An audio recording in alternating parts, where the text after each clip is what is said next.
Olá, bem-vindas todas as pessoas que nos assistem, nos escutam, que prestigiam a diversidade humana. Eu sou André Albuquerque e esse aqui é o Prosas Plurais, que não estaria acontecendo se não fossem esses dois rapazes maravilhosos desse estúdio, o Otto e o Renato, que embarcaram nessa jornada aí comigo para fazer esse videocast.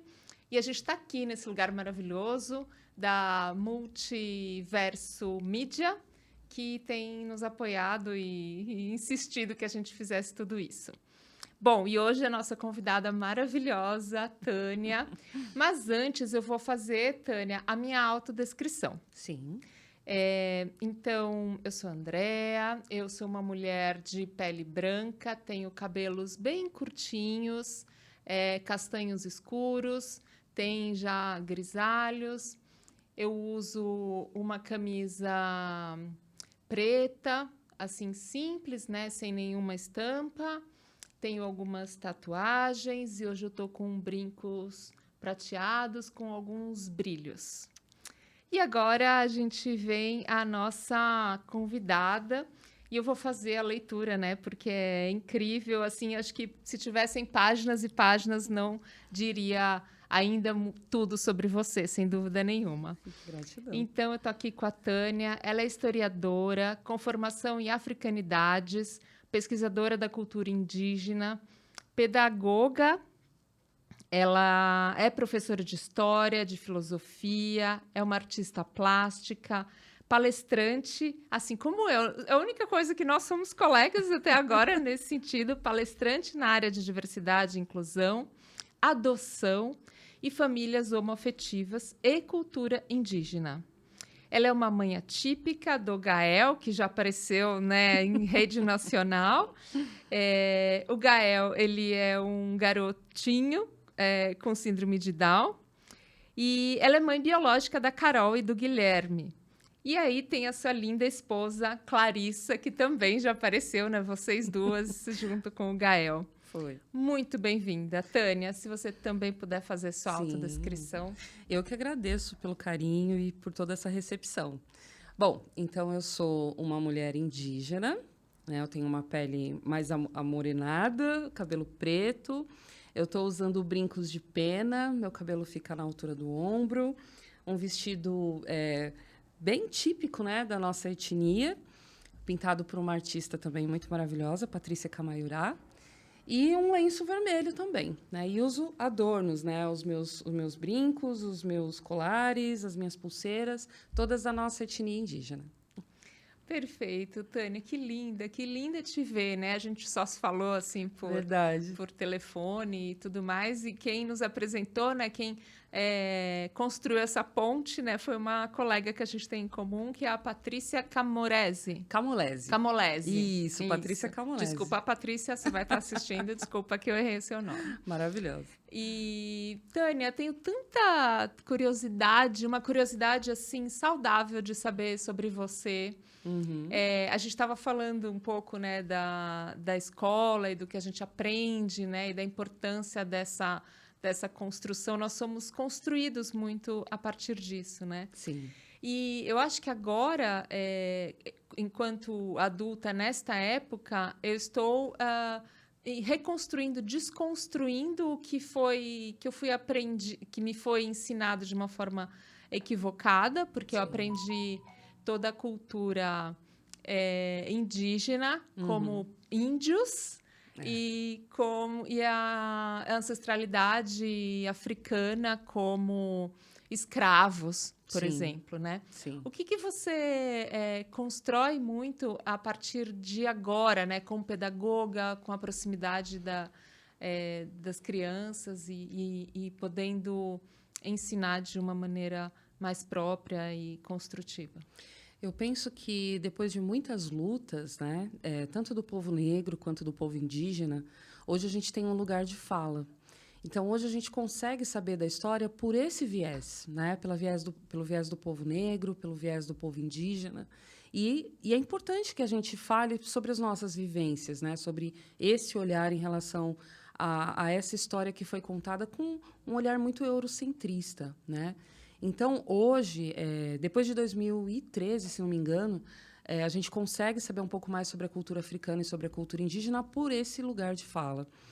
E sendo eu uma mulher mestiça, né, eu tenho uma mestiça, uma mescla do povo africano, do povo pataxó, e eu tendo esse lugar, eu tenho como obrigação contar essa história pelo viés do meu povo, né? No meu caso, um pouco mais do indígena, mas eu também corre sangue nas minhas veias do povo africano, né?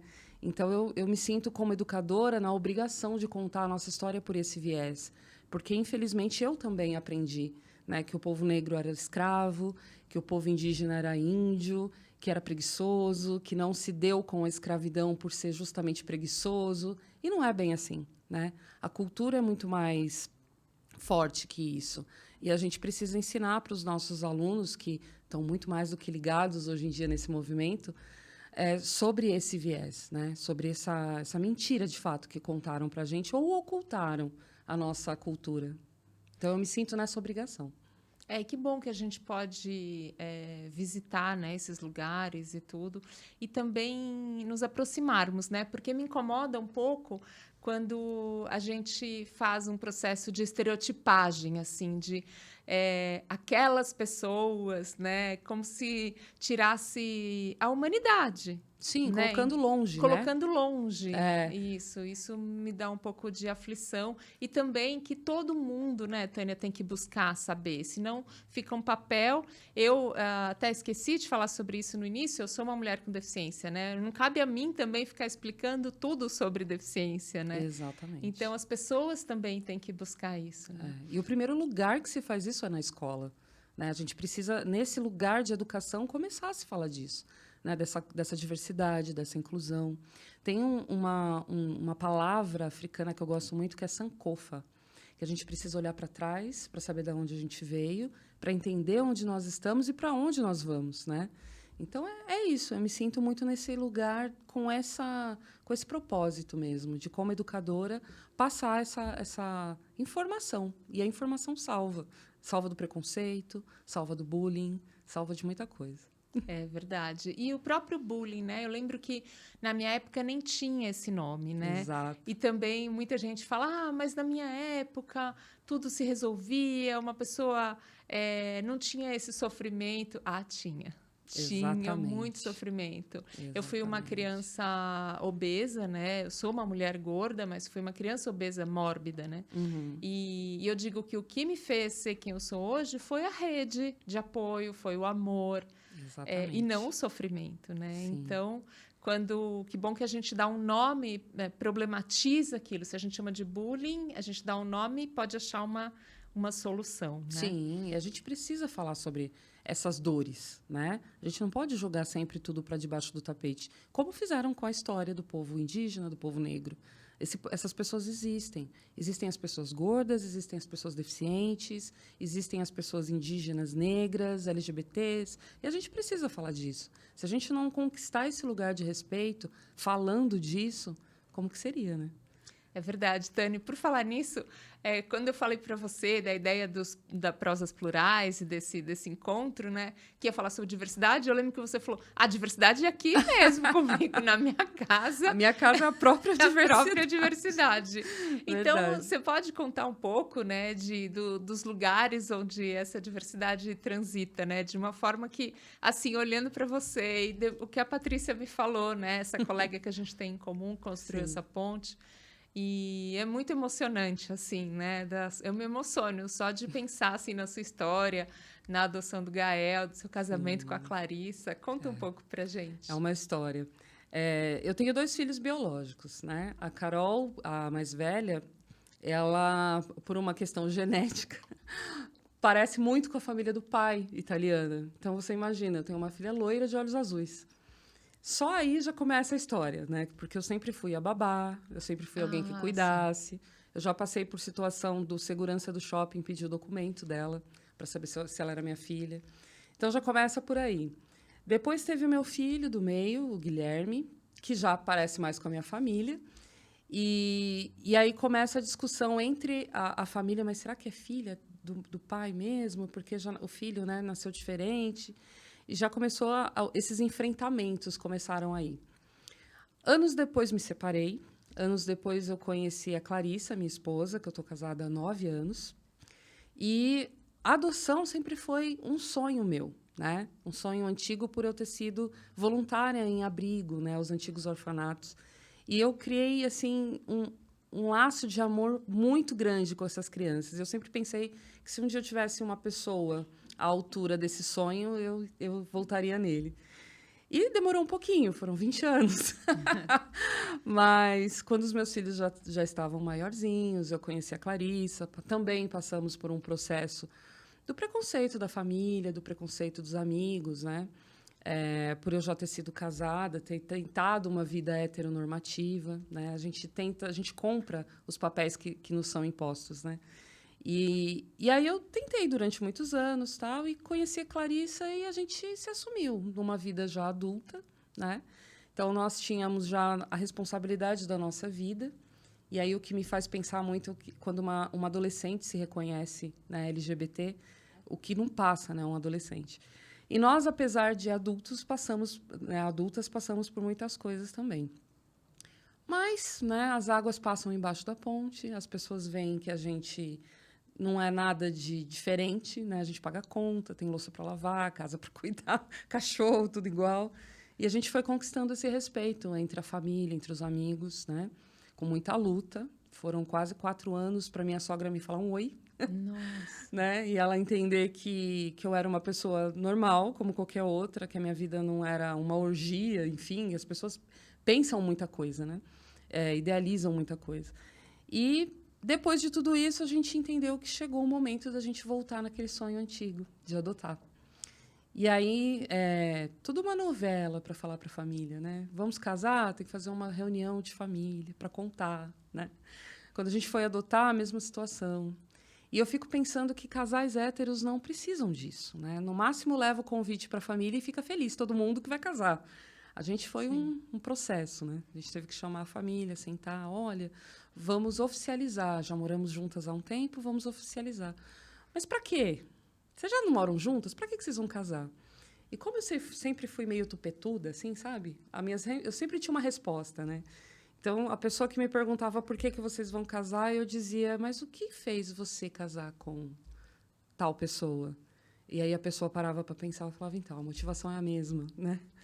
E quando fomos falar também sobre a adoção, né? Nossa, mas como assim vocês vão adotar uma criança? Quem vai criar essa criança? A mesma história. Eu já tenho 2 filhos, né, que cresceram, estudam, trabalham, são pessoas honestas. Se eu conseguir criar 2, eu consigo criar o terceiro. E entramos na fila de adoção. Mas o Gael foi uma grata surpresa, porque quando a gente entra no processo de adoção, nós preenchemos um cadastro de 3 a 4 páginas sobre o perfil da criança. E nós aceitávamos, entendíamos que a gente dava conta de muitas situações, né? Uhum. E então, a gente aceitava, por exemplo, crianças com HIV, crianças com doenças tratáveis, algumas não tratáveis, mas a gente tinha um perfil um tanto quanto aberto. Porém, a palavra síndrome de Down nesse cadastro não existia. Então, nunca foi uma coisa que passou pela nossa cabeça, né? Ou que a gente quisesse. A gente realmente não cogitou a possibilidade. E entramos na fila de adoção. 8 meses depois, não foi nenhuma gestação, entraram em contato com a gente, com a fotinho de um garotinho muito lindo, de 4 meses. Inclusive, a gente estava no Teatro Oficina, assistindo uma peça chamada Odara. Não diga! Exato. A gente estava assistindo uma peça no dia da Consciência Negra, dia 20 de novembro. Estávamos lá assistindo a peça e, de repente, o celular... Chegou uma mensagem, né? E aí a minha esposa olhou e era a foto de um bebezinho de 4 meses, com síndrome de Down, e uma descrição pequena dizendo que ele era do Paraná, que na época ele tinha uma bolsinha de colostomia e se a gente aceitava conhecê-lo. Quando eu olhei para a foto, eu falava, no meio da peça, eu falava, é meu filho, eu vou buscar, é meu filho. E ela, calma, ele tem síndrome de Down, será que a gente dá conta, né? Que a grande preocupação era se a gente dava conta. Eu falei, claro que dá, né? Síndrome de Down é uma criança que vai andar, que vai falar, que vai trabalhar, que vai namorar, tá tudo certo. A gente dá conta. E depois de ali conversando e chorando e todo mundo olhando na peça, né, pra gente, será que elas estão emocionadas com a peça? E aí a gente foi para o estacionamento, conversamos mais um pouco. A minha esposa é bancária, então ela não tinha muita noção da vida, das vivências com pessoas com síndrome de Down. Eu, como professora, já tinha um pouco. E aí foi explicar para ela tudo, e a gente entendeu que a gente dava conta. E aí eu mandei uma foto dele para minha filha, né? Na época já adulta, fazendo faculdade, estava com os amigos, eu mandei a foto. Ela nem me deu tempo de falar do que se tratava. Ela já entendeu que era o irmão. E aí ela me ligou e falou: mãe, aceita, é meu irmão, a gente vai amar, tá tudo bem. E ela também, pedagoga. A gente estimula ele, tá tudo certo. Ela entende um pouco, né, da situação. E mandei pro meu filho mais sério, né? Não, mãe, a gente vai amar, tá tudo bem, a gente vai amar, ele é meu irmão. E aí a gente deu o ok para assistente social. Nisso já era quase meia-noite. Né? No outro dia ela viu que nós aceitamos, né, a conhecê-lo. E aí entramos no processo, né, de mandar documentação, de aguardar o retorno da assistente social e da psicóloga do Paraná. E aí descobrimos que tinham mais 2 casais interessados na adoção dele. E aí deu um certo medo. O Paraná tem um histórico um tanto quanto homofóbico, né? E a gente pensou, ai, meu Deus, e agora? Eu acho que ele não vai dar certo. Mas tinham 2 casais e a psicóloga conversou comigo, né? Conversou com esses 2 outros casais e disse que daria um retorno. E eu lembro que quando ela entrou em contato comigo, ela dizia: mas por que vocês querem o Gael? E na época ele tinha um outro nome. E eu falei: não, nós somos a família dele. Eu sou professora, minha filha é pedagoga. A gente entende de crianças com síndrome. Deu uma carteirada, né? Exatamente. Eu falei: minha cunhada como se fala, é pediatra, gastropediatra, ela vai poder acompanhar essa questão dele. Falei: a gente é uma família diversa, a gente vai conseguir enfrentar todas as questões com ele. Ele é nosso filho, eu falava para ela. E aí ela entrou em contato com as outras famílias e 2 dias depois retornou para a gente.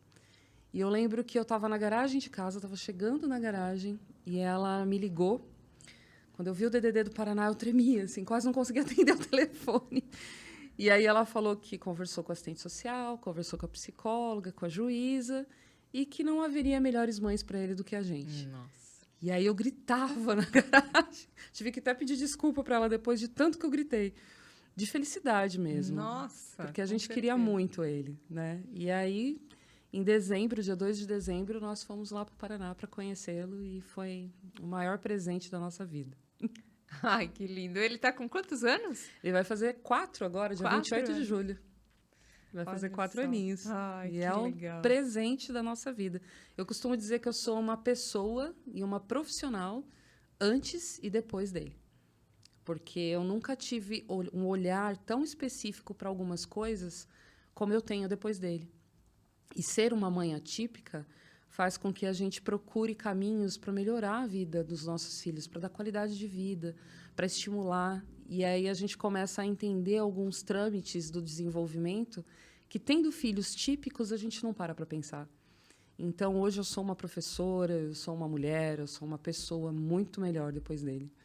Com certeza. Eu acredito muito nisso, porque eu acho que quando a gente tem acesso à diversidade, acesso a outras formas da gente ser no mundo, aí a gente valoriza muito mais e tudo fica mais, né? A gente acredita muito mais nisso. E quando a gente vivencia. Isso. Porque uma coisa, por mais empatia que a gente tenha, é você olhar de fora. Sim. Uma outra situação é você vivenciar.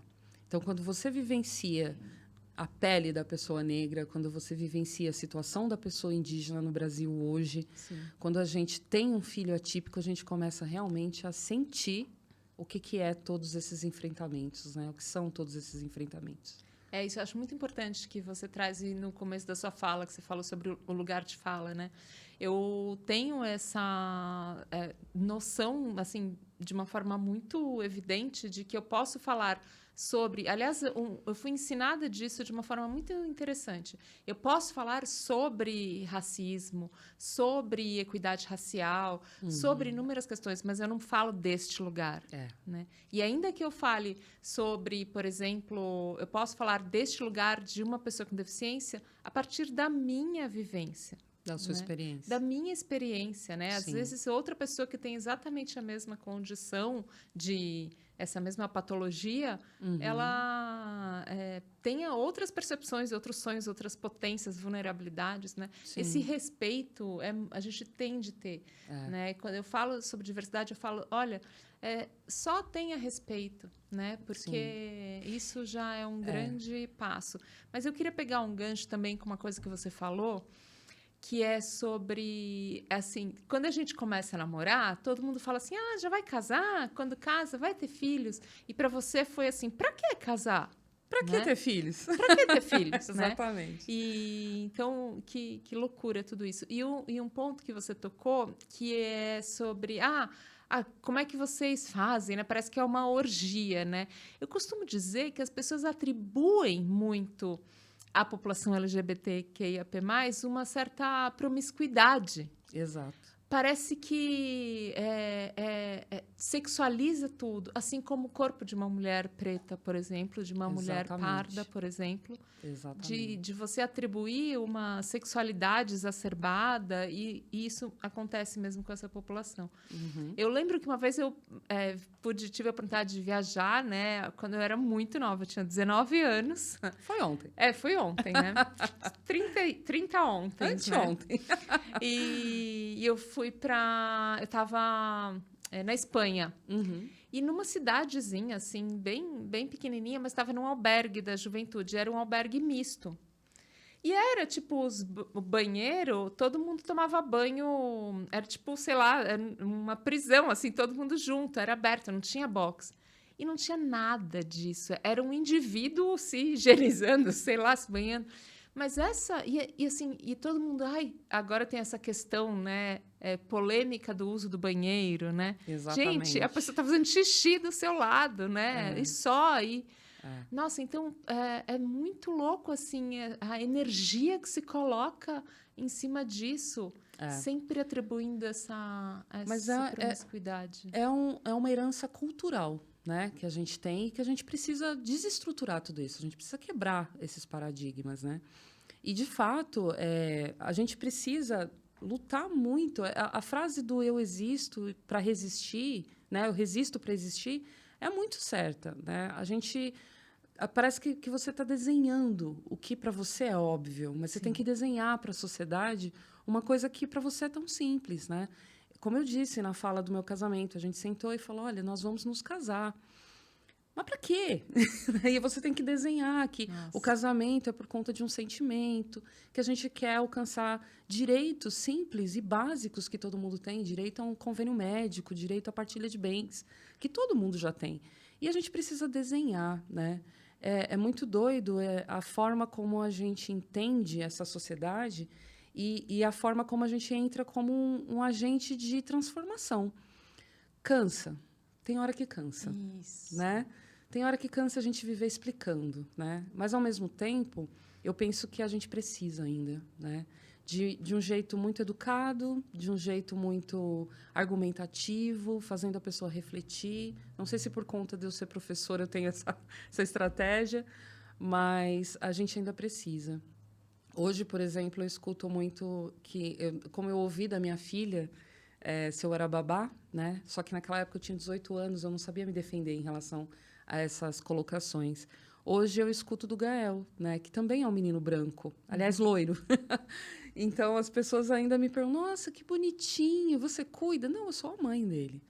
A gente entra num consultório médico de uma pediatra, não só pode entrar a mãe, então vai entrar as duas. As duas somos mães. Né? Então, assim, tem coisas que a gente tem que ficar sempre explicando.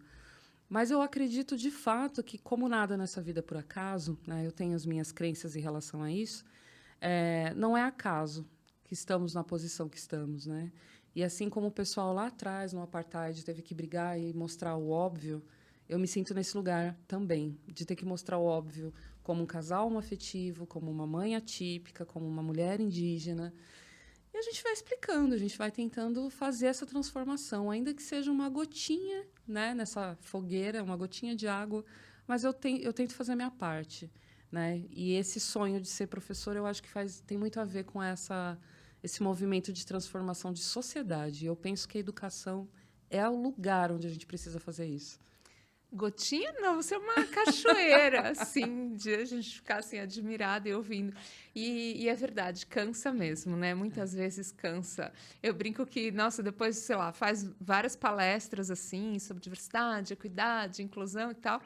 E aí eu chego em casa, né, e me pergunto, ai, nossa, o que que você tá lendo? O que que você tá assistindo? Eu falo assim, gente, eu assisto filme de Natal, sabe? Assim, tipo, para relaxar Coisa mesmo. que não tem, não É, tem coisa nada a que não ver. tem nada a ver, né? Eu faço isso Porque também.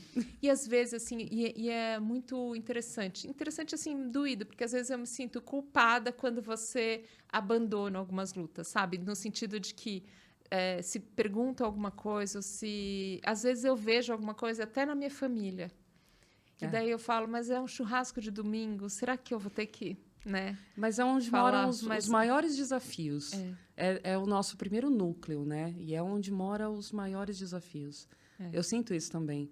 Aliás, essas conversas, por que casar, para que ter filho, foi dentro de casa, foi com a família, né? Sim. Eu não digo em relação aos meus filhos, porque eu penso que de alguma forma eu consegui passar para eles que o mundo é diverso, que a gente precisa respeitar as pessoas. E, aliás, foram as únicas pessoas que ficaram do meu lado quando eu me assumi. As únicas. De toda uma rede de uma vida, de 34 anos, conhecendo pessoas, falando com pessoas, foram as únicas pessoas que ficaram do meu lado. Então, eu penso que eu fiz um trabalho bem feito nesse sentido. Mas é dentro de casa, dentro da nossa família, que a gente tem os maiores desafios. E eu penso que tentar manter a calma, sabe? Respirar fundo, contar até 10 e responder o que é preciso ser respondido. Porque, assim como a gente foi ensinado de um jeito equivocado sobre a nossa história, do nosso país, da nossa, né? A nossa história, a nossa árvore genealógica, a gente foi ensinado de um jeito equivocado, as pessoas também são ensinadas a ver de um outro jeito. A pessoa com deficiência, a pessoa negra, os LGBTQIA+, e por aí vai.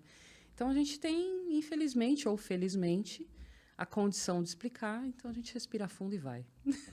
É isso mesmo. Eu acho que é muito importante as pessoas que você não precisa fazer parte de um grupo minorizado, Sim. né, para lutar por equidade, né? Exatamente. Então, eu sei muito desse meu lugar privilegiado de mulher branca, a minha cor nunca foi uma questão para eu estar nos lugares, né? Então, até por isso acho que a gente tem que né, enfatizar muito isso, né? Mas se você tem a consciência, isso já é Sim. metade do caminho andado. Sim, nossa. Do seu privilégio, Sim. das pessoas que não têm esse privilégio. Já Exatamente. é uma grande coisa. Exatamente.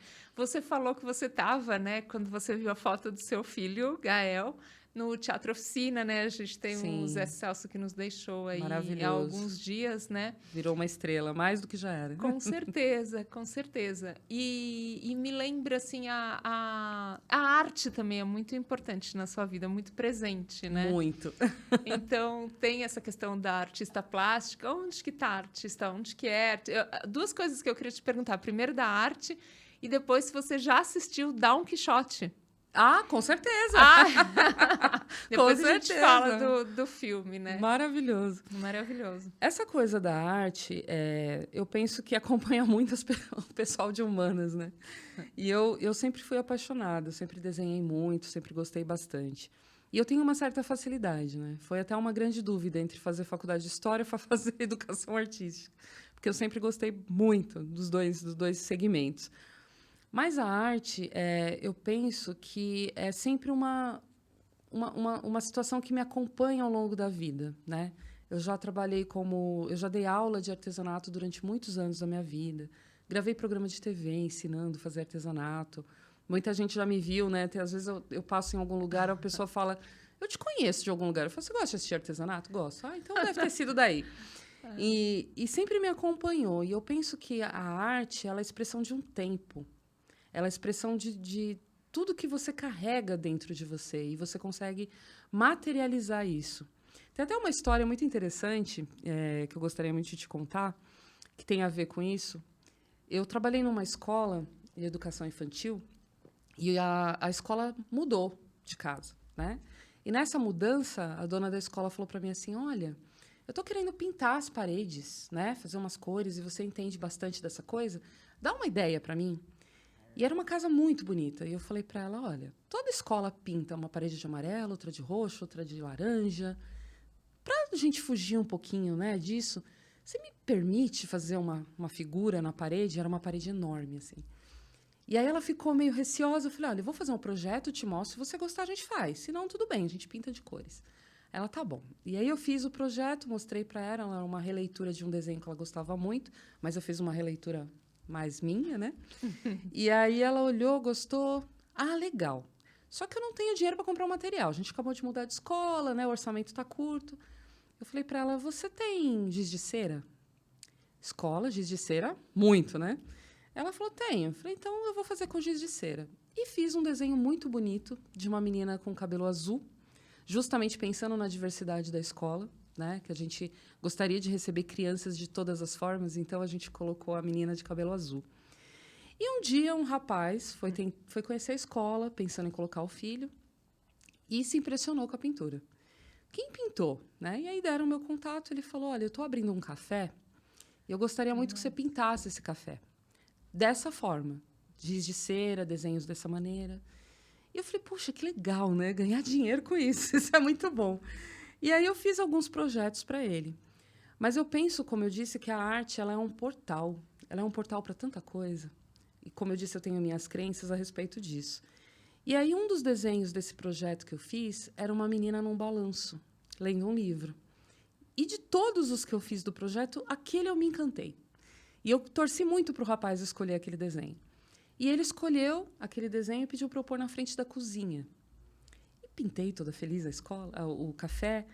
E quando eu estava terminando a menina, ele falou para mim... Isso foi em julho de 2019. Eu estava hipermeabilizando a menina e ele falou para mim assim... Sabe por que eu escolhi esse desenho? Eu falei, não, mas eu gostei muito porque foi o que eu mais gostei. Ele disse, porque parece uma menina com síndrome de Down. E a minha esposa, ela foi fisioterapeuta. Então, o TCC da faculdade dela foi com crianças com síndrome de Down. Na época, eu achei lindo, né? Mas, pessoalmente, não me trouxe nada. Mas eu achei muito bonito, né? A representatividade que o desenho trouxe para a vida dele. Isso foi... eu vou chorar. Dia 28 de julho. Em 20 de novembro, ficamos sabendo do Gael. Quando a gente foi conhecê-lo, dia 2 de dezembro, e a assistente social trouxe a documentação dele, o histórico, contou a história dele e tal, uma das coisas que me chamou a atenção foi a data de nascimento. A data de nascimento que você falou. Ele nasceu dia 28 de julho, o dia que eu estava pintando a menina. Então, eu penso... Nossa, eu me arrepio. Eu penso que a arte, ela, entre tantas coisas, ela é um portal que liga a gente com o universo, que manda recados para a gente, às vezes a gente não entende, né? E essa, entre todas as coisas que eu já fiz em arte, essa foi a mais marcante de todas, porque, sem querer, eu estava recebendo a notícia que eu ia ter um filho tão especial quanto ele e não tinha me dado conta disso.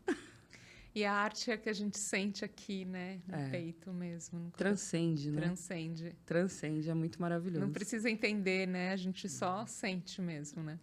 É uma energia muito forte. Nossa, e que coisa maluca, porque você começou a falar do café, e eu lembrei de ter um café, né? Que tem só... É um café feito por todos os funcionários, e a dona, né? A Jéssica é uma mulher com síndrome de Down. Olha. Maravilhoso. E ela é atriz também. Olha só. Então, ela também trabalhou no Don Quixote, gente. E ela tem um café. Ela tem um café. Que maravilha. Que chama Bertolucci, alguma coisa assim. Café. Desculpa se eu... Jéssica, se eu falei errado o nome do café. Mas é com todo mundo que tem síndrome de Down. E ela, coincidentemente, é atriz. Que coisa. Que trabalha no Don Quixote.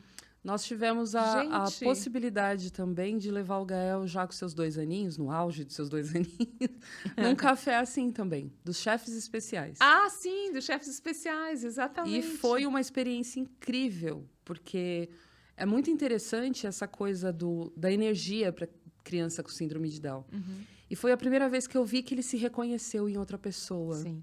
Isso foi tão emocionante que eu não sei nem como expressar. Sim. Foi lindo demais. Né? É importante essa representatividade, né? Esse reconhecimento. E para o Gael, apesar de ter 2 aninhos, foi lindo ver ele se reconhecer numa outra pessoa igual a ele. Foi a primeira vez que ele teve contato, assim. Uhum. Fora as crianças que fazem as terapias com ele, mas ele se viu num menino adulto. E foi tão bonito, assim, foi muito lindo. É muito importante essa representatividade. Que legal, que tá lá, tá no corre dele, né? Tá trabalhando, tá fazendo mil coisas, né? Verdade. Ai, que legal, que legal. E Tânia, ainda sobre a sua vida, assim, que tem. Eu acho que é muito importante a gente falar, né? Ter a oportunidade aqui de falar sobre interseccionalidade, né? Muita gente não sabe o que que é. Uhum. E é muito importante a gente explicar que eu não vou conseguir reproduzir, mas uma vez me falaram de uma forma muito bonita, né? Que a interseccionalidade é como se fosse uma avenida, né? E que muitas vezes a gente está no meio da avenida, assim. Então, são várias camadas de discriminação, muitas vezes, né? Onde as Sim. pessoas que representam, aliás, estão nesse lugar subrepresentados, né? Como você Sim. falou, né? Que o Gael pode ver essa pessoa, e é um rapaz com síndrome de Down, pessoas adultas trabalhando, né? Sim. Mas é muito importante a gente falar, e eu acho que você vivencia muito isso, né? É uma mulher, tem ancestralidade indígena, ancestralidade negra, né? E falando sobre isso, as pessoas têm medo também de falar errado, né? Gente, pode perguntar, não tem problema, tá tudo certo, a gente vai errar, né? Sim. Né? E uma mulher, né, que é homossexual, né? Então, muitas coisas, muitas camadas. E agora a mãe do Gael, né? Nossa, tem que ter muita arte também, né? nessa energia boa, né? Porque são muitos... Eu vejo muito estranhamento, né? O estranhamento por eu ser indígena e por ser LGBT. Então, às vezes as pessoas falam assim, mas te aceitam, né? Ah, tá. Te aceitam na sua cultura, né? Enquanto mulher homossexual? Sim, me aceitam, né? Hoje em dia, até bem pouco tempo atrás, a cultura vê de uma outra forma. A cultura indígena, ela vê a homossexualidade com muito respeito. Pelo menos na minha etnia.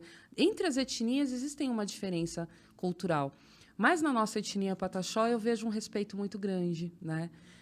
Especialmente para a nova geração, né? A nova geração já vê de uma outra forma. E eu vejo também um estranhamento na sala de aula, quando eu falo que eu sou uma mulher indígena. E aí eles falam, mas você morou em aldeia, professora? Mas como que foi isso, né? Eu falo, não, eu sou uma indígena urbana, né? Do contexto da cidade, eu fui criada aqui. Mas a gente levantar a bandeira da cultura da onde você veio é muito potente. Por isso é importante a gente saber da onde nós viemos, né? De onde nós viemos, quem nós somos, quem compõe a pessoa que eu sou hoje. E assumir essa ancestralidade indígena, para mim, foi muito recente, né? Através da historiadora que foi atrás, que pesquisou. Era um assunto muito velado na minha família. Eu sabia que eu era indígena, mas eu não sabia a etnia. Nem o meu pai, que é o descendente direto, não sabia. E aí a gente começa a levantar histórias, né? O porquê disso ter sido escondido.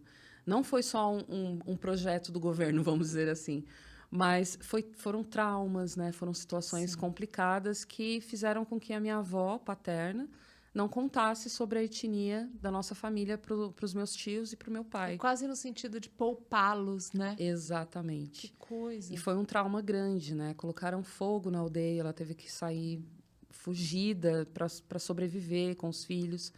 E aí ela escondeu a etnia com medo dos filhos voltarem até a terra, né? A aldeia lá em Barra Velha. Com medo deles sofrerem de novo tudo aquilo. Tanto que ela registrou... meu avô e minha avó registrou os filhos com o nome Juruá, o nome branco. Não colocou o nome indígena. E aí a gente percebe o quanto a história massacra, né? E esconde a nossa ancestralidade.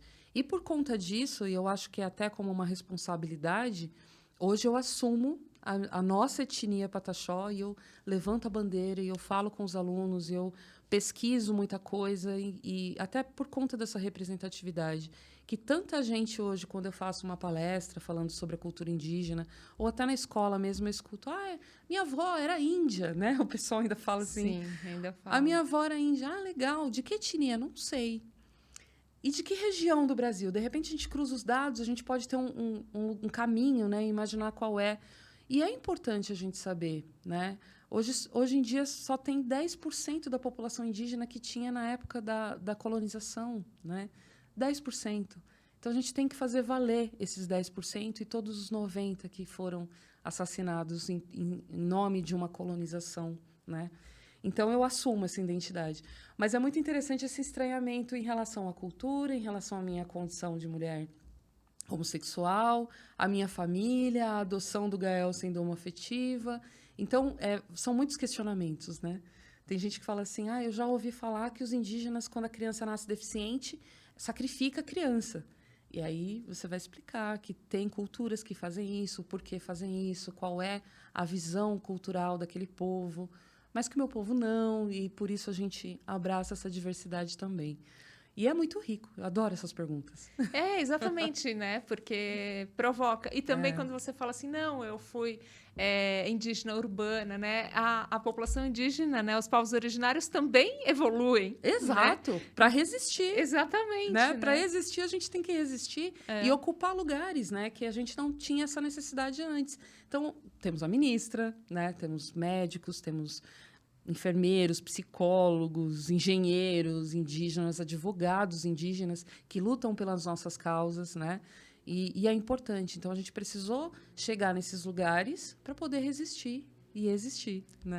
Exato, porque não foi só genocídio, foi etnocídio também, Exatamente. né? Então, resgatar essa cultura, né? E quando você estava falando, né, eu lembrei também na verdade, da beleza e do privilégio que é ter acesso também à ancestralidade, né? Sim. Que é isso muitas pessoas, principalmente as pessoas negras, não conseguem Com certeza, resgatar. Né? Então, foi perdido esse fio da meada. Exato. Né? Hoje em dia, a gente tem instrumentos que conseguem com que a gente tenha pelo menos uma noção. Uhum. Por exemplo, existem exames, né, genéticos que a gente consegue descobrir, por exemplo, em que países a gente tem, né, uma ancestralidade em referência à África. Uhum. E isso é muito importante, isso é muito legal. E a gente procurar saber dessas culturas, né, dessa história. Né? Eu penso que uma das justificativas para se escravizar pessoas, né, na África, e eu falo que foram sequestrados de lá, eu falo muito essa palavra para os meus alunos, para eles entenderem o que aconteceu, foi sequestro. E uma das justificativas foi que eram povos atrasados, que eles queriam ajudar, e aí acabaram colonizando esses países. Mas hoje, quando eu olho para palavras como Sankofa, como Ubuntu, né, quando a gente fala que é necessário de uma aldeia inteira para se criar uma criança, eu fico pensando quem era realmente atrasado. Né? Porque hoje, em 2023, a gente está tendo que dar 2 passos para trás, legitimar essa cultura e pensar na extensão da moral que ela tem, né? Na extensão da necessidade que a gente precisa ter de aprender com eles o que eles já falavam há muito tempo atrás. Então, eu acho muito importante, eu penso ser muito importante a gente conhecer, de fato, e vivenciar o que for possível dessas culturas, dessa ancestralidade.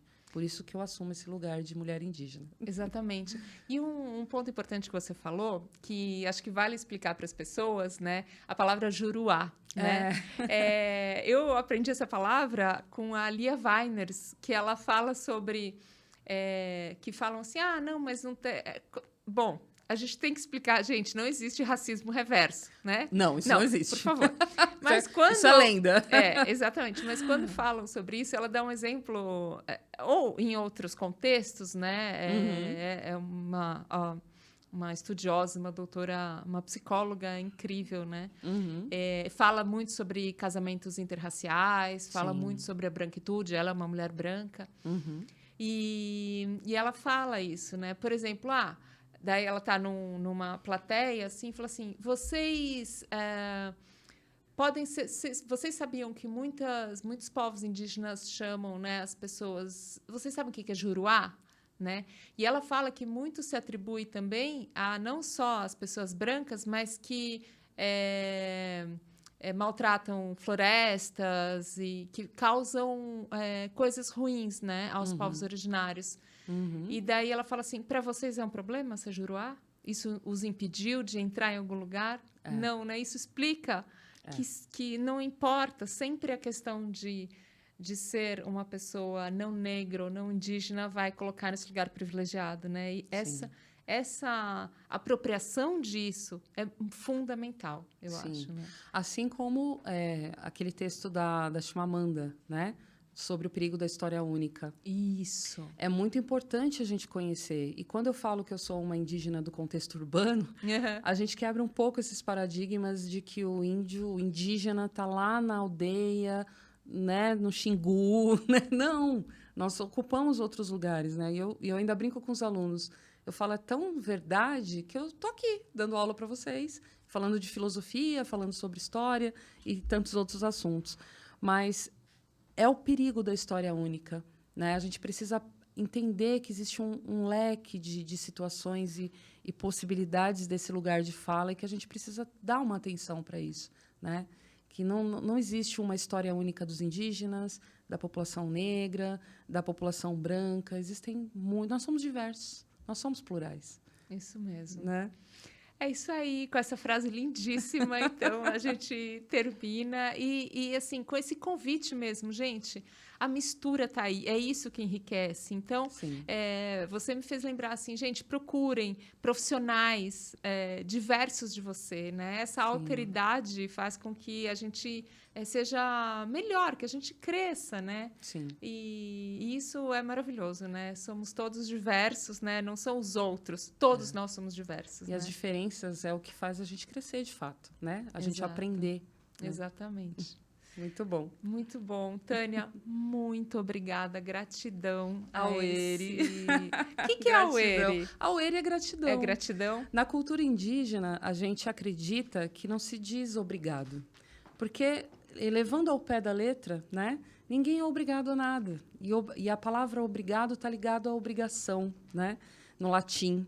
Então, a gente costuma dizer aueri, gratidão, né? Porque a gente é grato, é algo que vem de dentro, é gratidão. Aueri. Aueri. Posso falar como uma mulher branca? Sim, posso falar? com certeza. Aueri. Aueri. Tânia, gratidão.